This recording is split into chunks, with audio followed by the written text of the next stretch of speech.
Well, now we have to talk about this. This comic was so bad that it's roused me out of my quasi-sabbatical and it's forced me back on the internet to talk about it. So here we go. We're going to dive into Amazing Spider-Man 24, the comic book that's so bad that Marvel's had to warn its writer to stay away from convention appearances in the wake of its disastrous release. So I'm going to be spoiling the crap out of this turd of a book. So warnings now if you don't want to know what happens. But here we go. So Amazing Spider-Man 23 leaves off with Spider-Man fighting some weird Mesoamerican deity in some pocket dimension, and ultimately he figures out a way to teleport one person home. He tries to teleport Mary Jane, but Mary Jane insists that Peter Parker is the one that has to go because he's the one that can save everybody, because they found some weird scientist who had already made contact with this weird deity, and he was already trapped in the pocket dimension. So now he had two civilians to look out for. So Mary Jane slaps the device on Peter's chest and sends him back to the regular world. That's the end of 23. Here we go in 24. So the first thing he tries to do is go to the Fantastic Four for help, but they're not quite sure what they can do. But Peter knows that they've got a device in the Baxter building that can help, so he breaks in and tries to steal it, gets caught by the thing, and that puts him at odds with the Fantastic Four. The teams kind of come to blows. He ultimately has to escape the Baxter building unsuccessfully. He was not able to procure the machine. So he goes ahead and visits Norman Osborn, who can figure out a way to get him to this other dimension with the power to bring enough power to bring Mary Jane and this other weirdo back. And so he builds him this weird kind of iron spider suit that's got the same teleportation device that he used to escape the first time, this time with enough ability to bring more than one person home. So he goes back into the dimension of this deity, and he finds Mary Jane after a bit of searching and fighting, but Mary Jane is weird. She's kind of standoffish, almost surprised to see him. Because time, Peter, turns out it works differently in this dimension. You see, for a while he was only gone for a few days in the regular world. Why, in this world, Mary Jane and this weird civilian guy have been holed up in here for years. So many years that they went ahead and decided to just go ahead and start a family in this weird post-apocalyptic Aztec empire universe that they're trapped in. And that's where we leave off. The revelation that Mary Jane is past Peter. She's moved on with this other guy. They've got this weird little family in the apocalypse, and Peter apparently has lost his shot for good. And there we go. That's Amazing Spider-Man number 24. We are dealing with Star Wars The Last Jedi, Luke Skywalker level of character assassination here. So I realize that Marvel, for some reason, just really wants to keep Mary Jane and Peter Parker apart. They just love doing it. They know that the fans would rather see them together, and they really just don't care. The writer himself, Zeb Wells, is on record saying that he knows this story is going to piss off most of the fandom, and trust me, we're going to be doing another video. We're going to talk about just that one fact later on, believe me. But for now, let's just center on this one. Now, I know that a lot of people are really wanting to see the MJ-Peter relationship stop being this will they, won't they, or they're always apart, something's always keeping them apart kind of thing happening, and just see the two of them back together. And while I can understand, while keeping this kind of cat and mouse thing with whether or not they're going to get back together as a thing to try to kind of drive sales and drive drama, I get it. We all watched Friends in the 90s. We know how this works.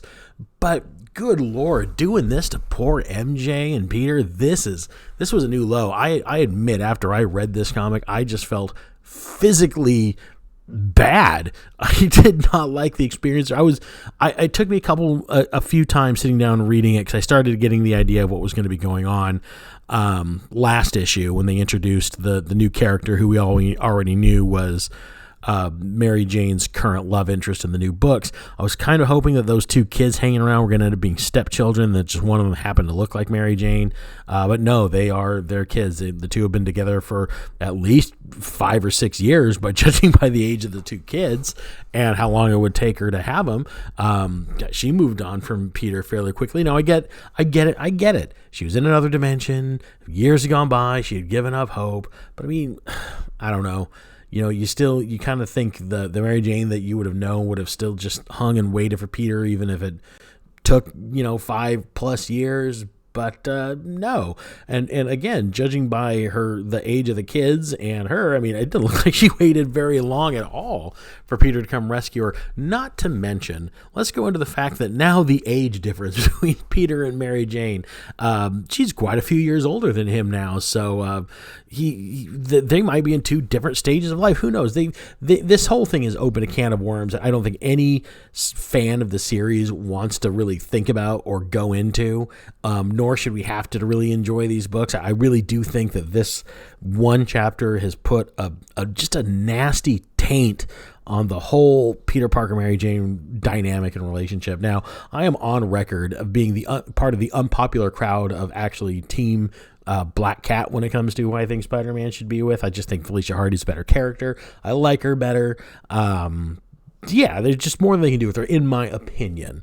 Also, I think it has to do with the time I started collecting the Spider-Man books, which was during the earlier part of the 300s. I went back and bought all the issues in the 200s, which is really, that was when Spider-Man and Felicia had their thing, and it was kind of this really tumultuous, really fast whirlwind type relationship. And I just liked it. Those are the books that I first, got introduced to the character with, as far as comics go, not counting other media. So that's just kind of where my heart lies. But still, this is just another level. This is not great. It's not good writing. It's just bad. Like I said, you feel physically bad after reading the comics. Not even that. I mean, yeah, it was upsetting to me.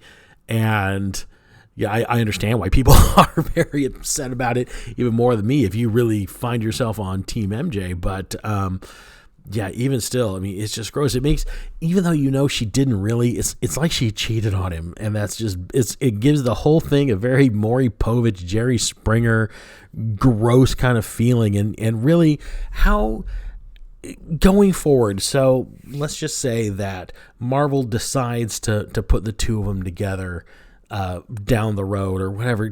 Is it going to be the same now? Is it ever going to feel right to you, or is it always going to have an ickiness to it?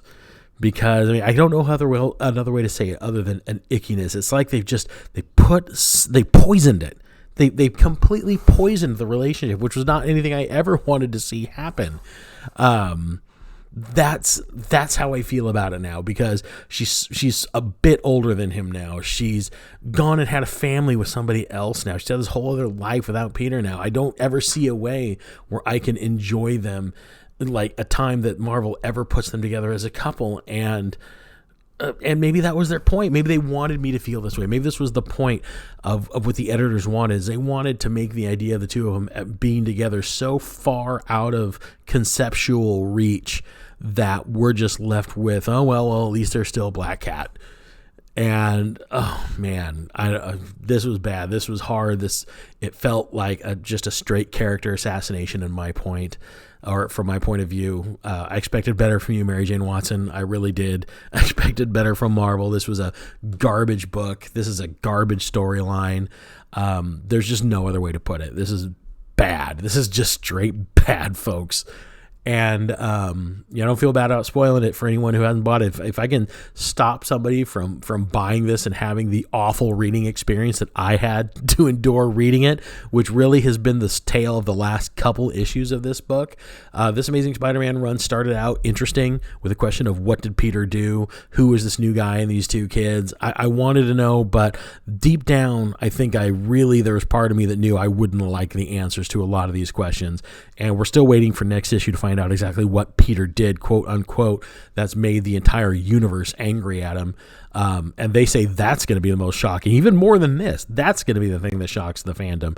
So let's see, bring it on. At this point, I really don't know what else you can do. I don't know what more can be done to sour me on the entire concept of the kind of meta plot that is Peter Parker's life in Amazing Spider-Man.